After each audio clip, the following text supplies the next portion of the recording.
Welcome everyone to Autogefühl, your #1 resource for in-depth car reviews and your #1 community to discuss cars. Today with Thomas and the second generation, the all-new Audi R8.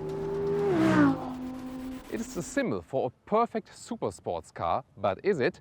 We're going to investigate exactly this car today here in the case of the V10 Plus, and we're going into details from the exterior, interior and of course the driving experience. Let's go.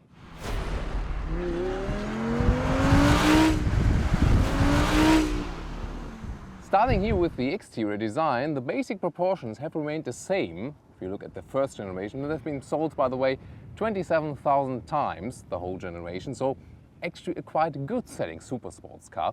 Now we got this hexagonal front grille. You make the grille a little bit bigger and more prominent. This here, as I said, the V10 Plus version here with some nice design details, even in comparison to the other version. And then you got these totally new headlights. And what do you do nowadays to freshen up a design? Yes, you draw the headlights even sharper. In this case, we also got the daytime running light as a claw coming from above. And we even have the new laser lights here. I will show you this laser warning sign, and this is especially designed for the high beam.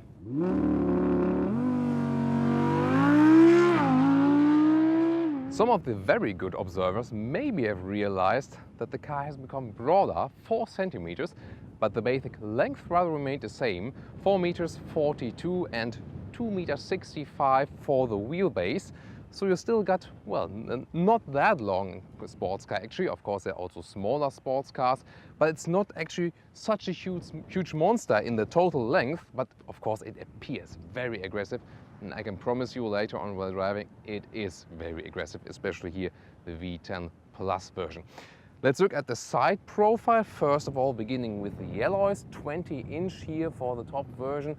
Really massive, of course. Then a lot of carbon fiber elements. We always see them at the outside here at the mirror caps, but we also got carbon fiber on the inside. That's why the car has become 50 kilograms lighter. Even more carbon fiber was used.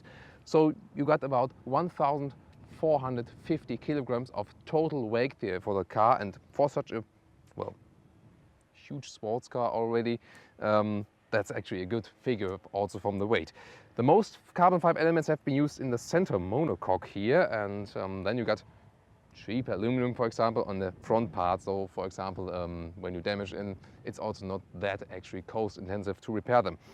Let's move on to the rear. Actually, you got more carbon fiber elements here, and this air intake here has become a little bit slimmer in comparison to the predecessor, and so you got maybe a little bit more dynamic line leading towards the rear. Then a big difference you see from the outside. That's also the main difference from the two versions here, the normal new Audi R8 and the V10 Plus. You got a fixed carbon fiber wing here, whereas the other, the basic version, has a one that can be dynamically flipped out and up again. And one more big difference, you maybe have seen behind the alloys, there are huge ceramic brakes. Here, carbon ceramic brakes. They are in this version here, and therefore this version is also way more expensive than the other one. This one above 180,000 euros and the basic version 165,000 euros. Yes, really expensive, but still cheaper than, for example, the Lamborghini Huracan, which is technologically kind of identical to this car here. So you get super sports car for, in comparison, less money than with the other very exclusive manufacturers.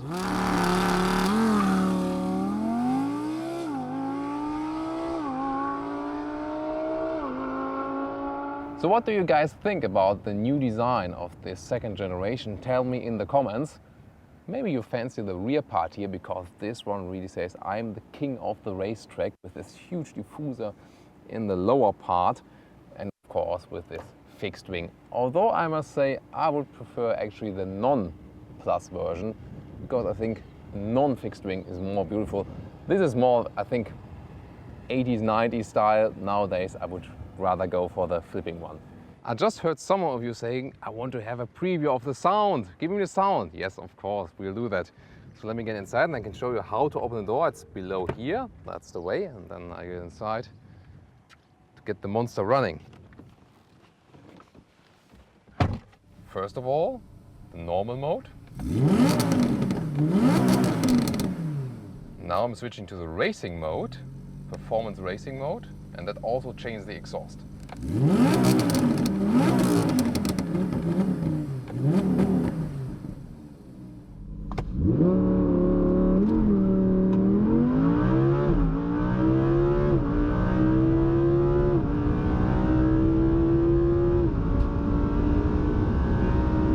Wow, that's something of a sound. And why is that? It is still a naturally aspirated engine, 5.2 liters of displacement. In this case here, V10 Plus with 610 horsepower, 610. And the other version, the basic version, is only 540 horsepower, but still, you know, the difference is not so great. Actually, you got 0 to 100 kilometers an hour or 0 to 60 miles an hour figures from 3.2 and 3.5 seconds. And this very one here with the 3.2 seconds to 200 kilometers an hour or 125 miles an hour is below 10 seconds. That's really insane. And then let's take a real look at that beauty in the back here, because you see that the engine is really right here and not as in some other cars in the front. And that also tells us something about the weight balance, and it's really evened out here about 50-50. That really helps on the racetrack, for example. And now you can take a detailed look here at what Audi has built as an engine. And one very beautiful detail is placed at the right side of the car. It's the fuel cap here. And very practical. There's no need to detach something else. You can directly put in the fuel because, well, this car really needs some fuel. Officially 12 liters and 100 kilometers, but realistically 14. And if you really push the issue, of course, even more. So what about the luggage? Where do you put your stuff? There's a button at the inside of the doors you can press, and then the front trunk is released. Luckily with hydraulic dampers, that's no problem to open it. And well, there's not too much space, but you can put a backpack on the top of it. And then one small suitcase is fitting in here, and that's kind of it. But well, it's better than nothing. You have to be sure going to the airport with this car can already be a problem. And by the way, here we can also now see this laser warning sign. And by the way, this is the key, and it's of course the other way to open the front trunk.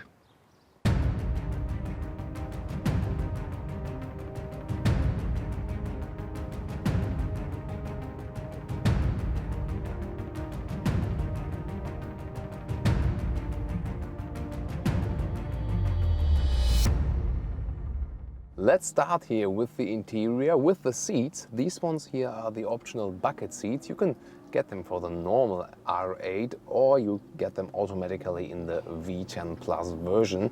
Actually, there's nothing much behind it. There's a strip, however, here to flip them. Well, there's something to put on there, but you shouldn't as it's flying around rather, so there's actually no use. And then these bucket seats, you can pull them to the front and the back, and then there's an electric changing for the height, and that's kind of it. And I would really not go for them, so I would also not go for the V10 Plus then, because they are really uncomfortable. They are very good for the racetrack, yes, for the shoulder support and everything else, but besides that, really not comfortable for the long term, so rather go for the normal seat. And I don't understand why they didn't use Alcantara here for a race car, because that's really more fitting to a pure race car, definitely. So my favorite part of the whole car actually is this one here, how they created the vent section. Carbon fiber here to cover the vent, to frame them in, and then the lower part here, we already know it from the new Audi TT. And this is just amazing how you can control the vents. Very beautiful solution and a very clean solution. And if you just feel all of the surfaces, how everything is processed, this is really pure perfection in this case. And also visually, it just looks great. And then the automatic shifting lever here. This form rather reminds me of a Lamborghini already, but you know, there is definitely some resemblance, same corporation then. And also a very clean layout. This is here the control for the multimedia system. I can also soon show you. And what else is here? There's actually a button to open the cup holders in here. So they are then very well clean, protected when they are closed. So overall, I think also very great middle console. Then let's look at the steering wheel, and that is also very special. First of all, flattened end here, and then this is the special thing. We got those round buttons popping out. This is really some great cockpit atmosphere. Maybe one of the best racing steering wheels I've seen so far. Then in the central instruments, we got the Audi virtual cockpit. This one has been introduced with the new Audi TT. And there we can change the view. You saw we got a big RPM meter, or we can also pick to have it smaller and then to have the satellite view on the inside on the GPS. And everything we can see here or control is really displayed right there. And I can either control it at the steering wheel, for example, also the zoom in and out, or I can use the middle control buttons I've showed you before. And there also can pick the music I want to hear, or go to the general menu and browse around there, connect the phone and so on. So the overall cockpit conclusion, it's a really great sporty interior. Maybe one of the best we've seen so far, especially of how actually everything is executed, pure perfection. And by the way, for a sports car, typically we got a very limited view to the front and also to the sides. But well, the side window is actually quite okay because it's quite steep, but to the front it's very limited. Therefore, we also just need a very small sunshade here. And what I find very great is that we got this cloth here on the interior of the seating. That is really worthy. And I would really wish that this one would also be used on the seats.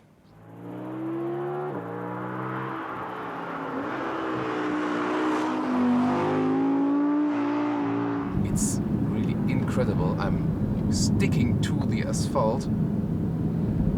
There is no limit to the grip, it seems. That's really incredible. The steering wheel, incredibly direct. Hardly have experienced such a car yet. Maybe the Porsche 911 Turbo S. Here we also got the all-wheel drive. All the power can be direct to the front or the rear wheels, and almost to 100%.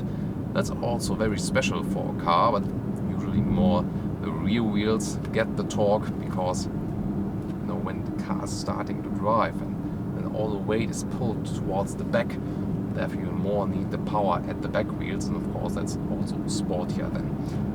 Then, as I said, the suspension is really gentle, so you can actually drive this car in everyday driving from suspension. And then about the driving modes, said no was on the comfort mode.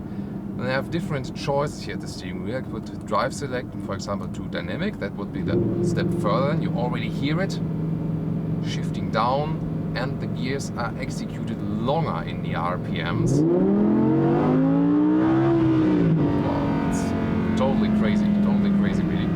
And even to give it a step further, I can activate the race button here and then put it to the race mode. Then I have also less stability control. I could drift around the car if I'm a really experienced driver, and I get even more sound from the exhaust. See how immediately the power sets in. Even if I'm at the steering wheel sticking tight, I'm getting pulled backwards. I can't do anything about it actually.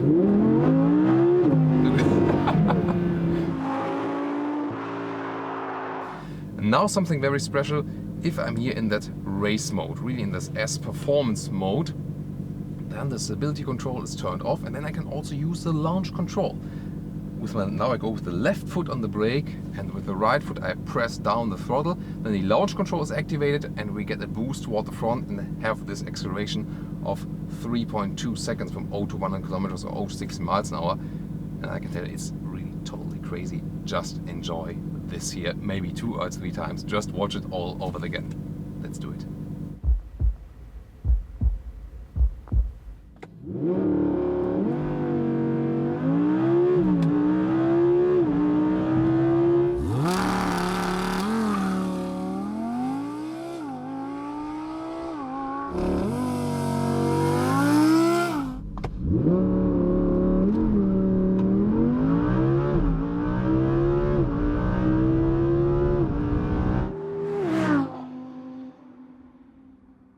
So let me conclude about the all-new Audi R8. A refined exterior, not so much has changed, rather an evolution, but again a sharper outlook definitely. Then the interior, maybe one of the best we've seen in the supercar segment so far, really so much refined, so perfect in all the styling, and well, still some emotional elements, more than we're used from Audi actually. Then the driving experience, hardly any other car can match this actually. Maybe Porsche 911 Turbo S, that was maybe comparable because it really was so precise and so perfect to drive. And it was also not that exaggerated. It means even if you're not used to race cars, if you let the electronic helpers in the ESP, then you can really also control the car if you're not a racing person. And that I think is very crucial for the car, because 99% of the buyers of this car also won't be experienced race drivers. And so it's good if you can still handle the car. So it's not that kind of hard to drive than, for example, a Lamborghini or a McLaren. And I think that's a crucial point for buying this car actually.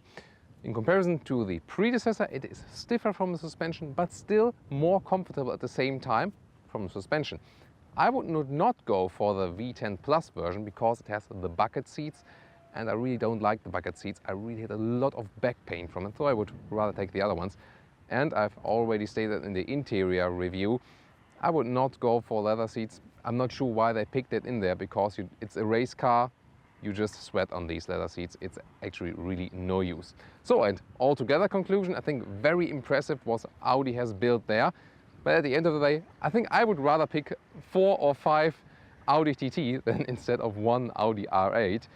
For the price, it would be actually the same. But what about you? Tell us your comments here about the exterior, interior, the driving, and of course the choice, 4 TT or 1 R8. Which one would you go for? Thank you very much for watching Autogefühl. See you at the next episode.